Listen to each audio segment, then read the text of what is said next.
اي فريق افريقي. تخيل ان الترجي 90 دقيقه وهي شاده الكره يعني في بلادها ما قدرتش دير على الاهلي فرصه واحده خطيره، يعني على الشبكه، يعني اللي نحسوا بها بهذيك الخطوره.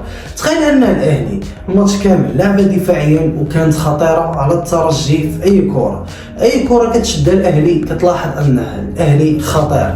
تخيل كيفاش كيسيروا الماتش، كيفاش كيتحكموا لك في اللعب، شي حاجه اللي صعيبه تلقاها في اي فريق. وثاني حاجه اللي غنهضر عليها اللي هي اهولو ملي غنهضر عليه غندخل حتى الرجاء. تخيل ان الرجاء في هذا الوقت كيتشكاو وكيقولوا لك اننا ما عندناش كاسور، ما عندناش لاعب اللي كيقطع اللعب للخصم، ما عندناش رقم 6 اللي غادي يعاون الفريق. كيتشكاو منه هذا العام كامل، في حين ان الغباء ديال الاداره ديالهم طالقين اهولو الترجي، شي حاجه اللي صعيبه ديال بصح. اللي تفرج في الماتش اي لاحظ